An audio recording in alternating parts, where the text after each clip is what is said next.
Good morning, everyone. I hope this video finds you in the best of health and spirits. The topic of this video is realizing the goals of the globalization of science movement, how we can make it happen. Okay, let me begin this video by saying we need to get rid of Eurocentric paradigms in the social sciences immediately and urgently. Many people have been fighting towards this, but the approach so far has not been coherent and consistent.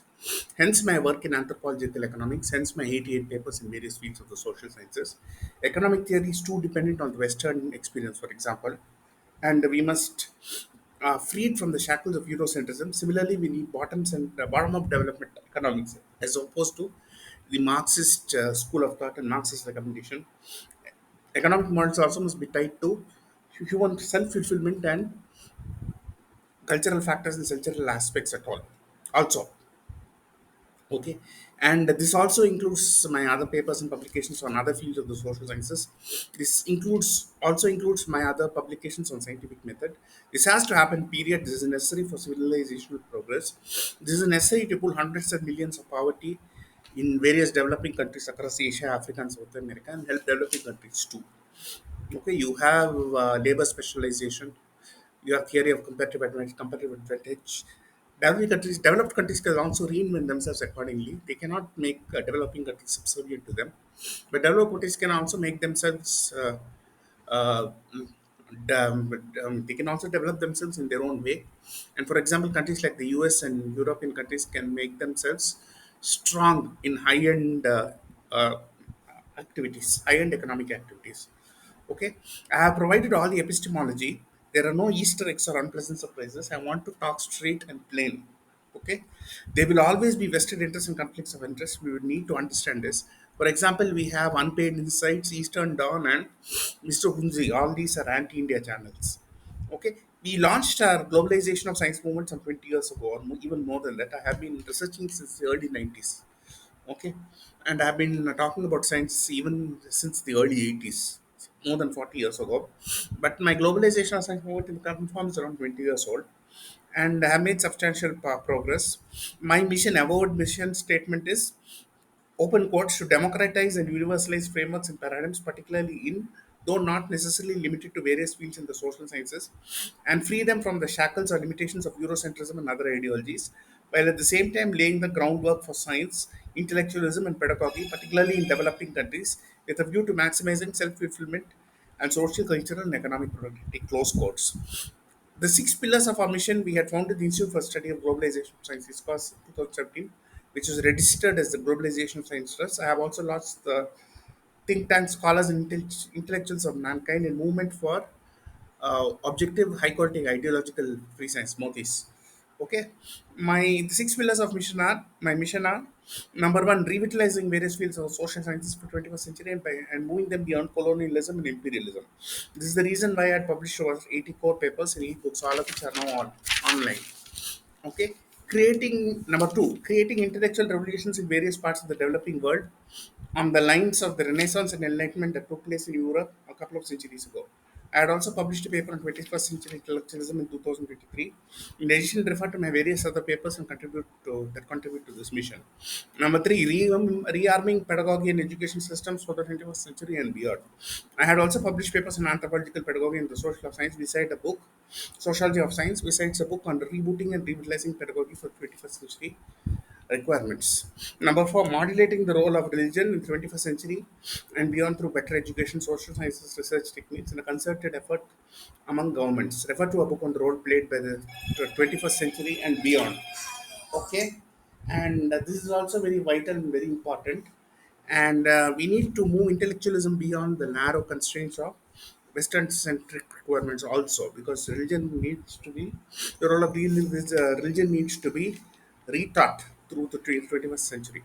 Number six, environmental movements must be integrated, holistic, and also taken into account in consideration the needs and requirements of people in developing countries. We also need to launch a low population for the environment movement.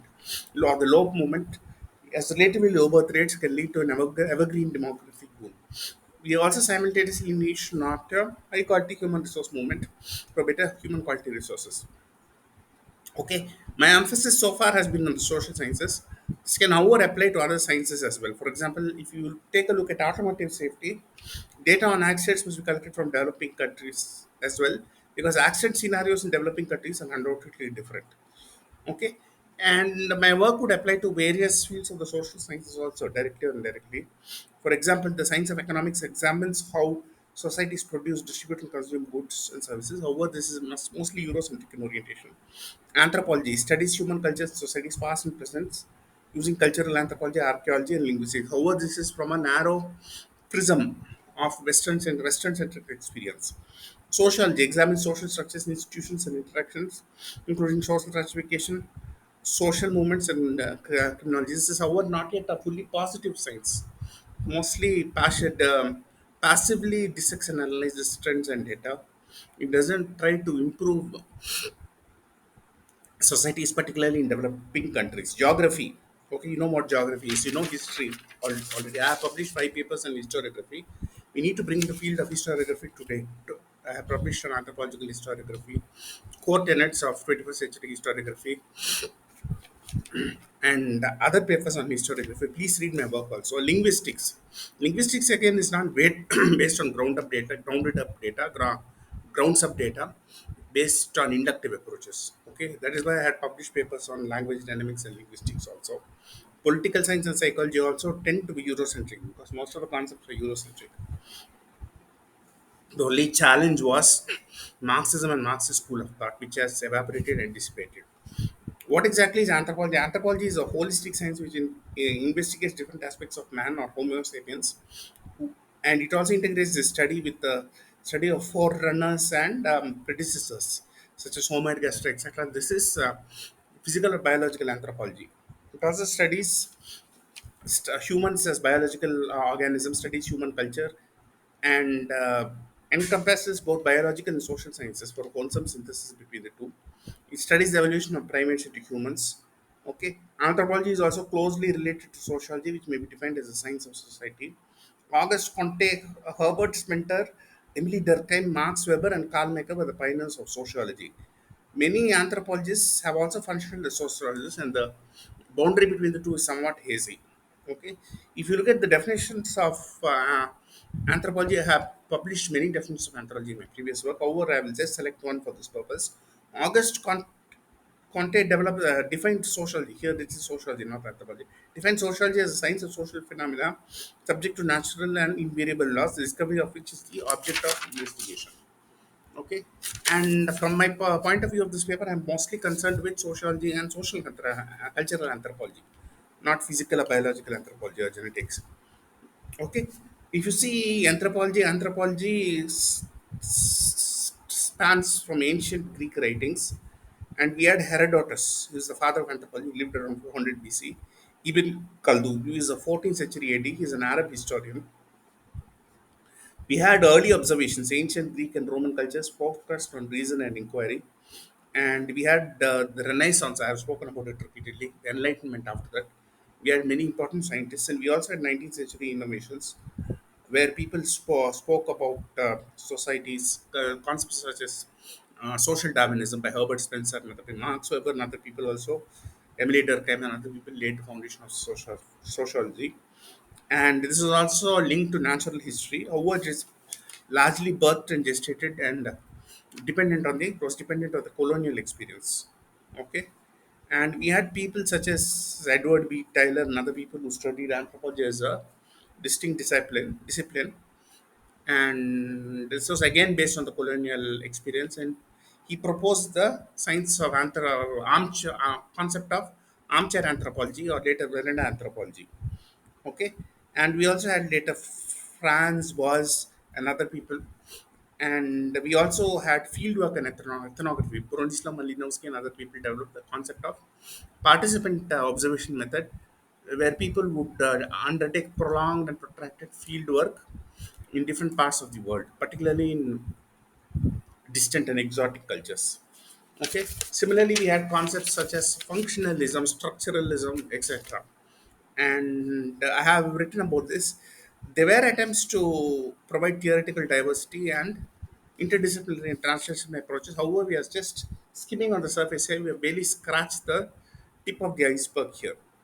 Okay, ethical considerations and global perspectives are also necessary, but here again we have made only limited progress. Hence my work.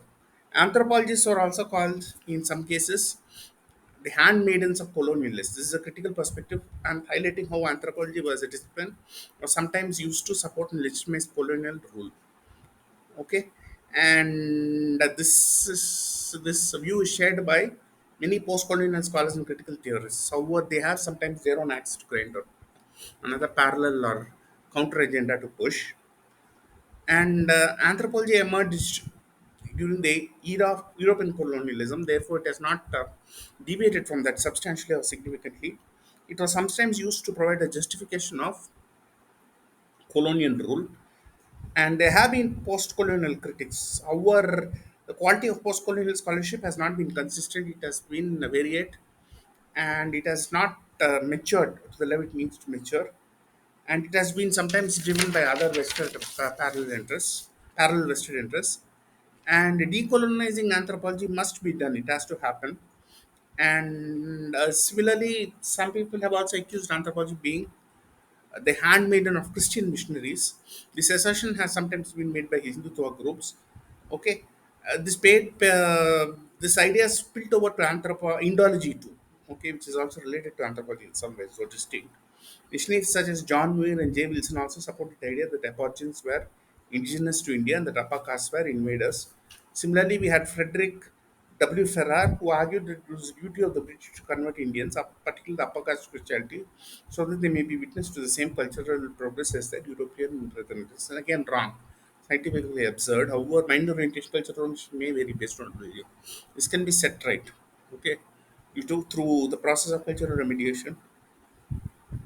Hindutva groups also may have wanted to impose a counter ideology. They themselves are not free from vested interests. That is why all these things need to go in the long term. We need a new generation of post-colonial thinkers. We have had the Pope who take things up to the next level. We had already post-colonial thinkers such as Wadi said was a Palestinian American academic, literary critic, and political activist. We had Gayatri Spivak, who was an Indian scholar, literary theorist. She is also a feminist critic. We had Arjun Appadurai, an Indian American anthropologist who has been recognized as major theorist in globalization studies. We had Homi Baba, his full name is Homi Harshetji Baba, who's an Indian scholar and critical theorist. We had Deepesh Chakravarti, an Indian historian and leading scholar of post-colonial theory and subaltern studies. I hope you know what subaltern studies. Looking at from bottom, here Marxist historians have contributed immensely in spite of all their other flaws. And mostly Western anthropologists have focused on study of primitive cultures. Early ethnographic studies originating in the 19th and 20th centuries focused on documenting and understanding cultures, particularly in small marginalized communities and exotic cultures, mostly not improve them or help them because they wanted their lifestyle to be left untouched. But they wanted to satiate their own intellectual curiosity.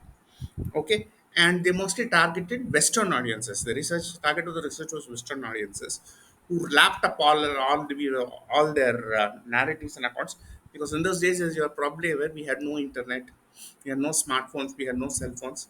Information used to take years to reach other sources, etc. Okay. Similarly, we had pioneers such as Bronislaw Malinowski, Alfred Ratcliffe Brown, and Francois, who pioneered this kind of approach. They also came up with participant observation method and field work, ethnographic field work. Usually, it spanned between 18 months to 24 months, sometimes even longer. These early ethnographies were linked to colonial contexts, with researchers immersing themselves in the life of the peoples they studied. Okay, the most important such researchers and one of the pioneers in that field was Bronislaw Malinowski, and A.R. Ratcliffe Brown also they contributed. The Annus Mirabilis in this year was the year 1922 when important ethnographic studies were published, and these publications led the tone for future researchers to come. Okay, and the term participant observation method was first coined in the year 1924 by E.C. Lindemann and was identified as a fieldwork technique by Clyde Kluckhohn in 1940. This involves ethnographers spending lengthy periods of time either in a central or a peripheral node and maintaining field notes, use of tape recorders, video recorders, smartphones, all these things are done. And usually there must be no ethical conflicts. Okay. And I have written about this ethical, different types of ethical dilemmas. I have written about them in a great level of depth. Okay. Malinowski also studied on fieldwork as a primary way of gathering data gathering in anthropology, and effectively relegated E.B.'s Taylor's armchair anthropology method to the background. So people began to go travel physically. In those days, there were no aeroplanes; people had to travel by ships, and most fieldwork was therefore carried out in a Asian and Native American context. Lot of Hopi tribes, you had different types of tribes, and the Lakam Chaksha expedition, and you had lot of tribes, native tribes in North America being studied. In present day Canada and USA also, some in Mexico. Okay. However, the most famous ethnographers have included Bronislaw Malinowski. He had written the work Argonauts of the Western Pacific in 1922. A.R. Ratcliffe Brown. His works was on the Andaman Islanders. Franz Boas, Edmund Leach, he wrote on the Highlanders of Burma. Ruth Benedict, the chrysanthemum of the sword. This was a study of Japan and Japanese culture. Margaret Mead, she spoke about coming of age in Samoa. This is Samoa. This is a decidedly feminist theme, just like Ruth Benedict's work to some extent. E. Evans Pritchard, he studied the Noor, etc. Okay, and they also criticized armchair anthropology. Cultural absolutism was criticized, and cultural relativism was proposed. Okay, emic perspectives were proposed. However, too little has been done and too late. We still have a long way to go to decolonialize the sciences completely. Okay, and Indian ethnographers also have contributed immensely to ethnography. However, they have essentially followed the same format. They have not been able to think through fundamentals from the scratch and come up with completely new approaches. Key figures in Indian ethnography have included Sarat Chandra Roy, Verrier Elvin, M.N. Srinivas, and other people. Okay, we also have Chicago School of Ethnography, which largely refers to research conducted between 1917 and 1942 by the students of Robert E. Parker and Ernest W. Burgess, sociologists of the University of Chicago, who positioned urban society as a focus of social change. Therefore, this school of ethnography, as opposed to the traditional British school, has focused more on cultures back home in the West, has focused on urban cultures. We also have had, for example, the work "Keep Your Powder Dry," an anthropologist looks at America. This was published by Margaret Mead. Okay, in this she studied American culture. We also have concepts such as action anthropology and action research. Action research is a collaborative cyclical process where individuals or groups engage in identifying a problem, implementing solutions, or reflecting on the outcomes to understand practice or understanding. In spite of all this, there is still a long way to go. We need thought leaders. I have discussed what thought leaders are. We need more thought leaders. We need more champions. We need more scientific activists, protesters, or agitators. We need more subject matters in various fields of the social sciences. And we need influencers and thought leaders. We need organizers and coordinators who will organize events. We need approaches to communicate scientific ideas to the public or to the other scholars also. And we need to have awareness generation. We need to have discussions on campus and off campus, preferably off campus initially. Science debate seminars, webinars, forums, scientific conferences, meetings, etc. are more important. Okay, we have different scientific concepts conferences here. They must take up issues pertaining to the globalization of science. On campus is generally activities are generally not advocated as a standalone mode, particularly not protests. People can take up issues with professors, that is allowed. And consensus building is also extremely important, not one person working in isolation. This is also not important. And therefore, college and campus activism is to some extent it has its own drawbacks, which people can be kicked out. You know the current political scenario in the USA. There are also limits to the freedom of speech in universities. People must publish more in peer-reviewed publications. Okay. However, scholars in developing countries may not have access to high-end journals. This must go. Okay. I have written about classification of journals. We need a completely different approach. And if you focus on all this, we will see a sea change in the next couple of years. I have also instituted the Mandavali Foundation. I have some scholarships for scholars involved in globalization science activities will be given. People in different developing countries must take the lead. This is because they are vested in interest and conflicts of interest. They must, all paradigms must, as far as possible, be culture neutral and country neutral. Okay, we don't have anything against anybody. However, we want people from all parts of the world and all cultures to realize the full potential. And with this, I end my video. Thank you.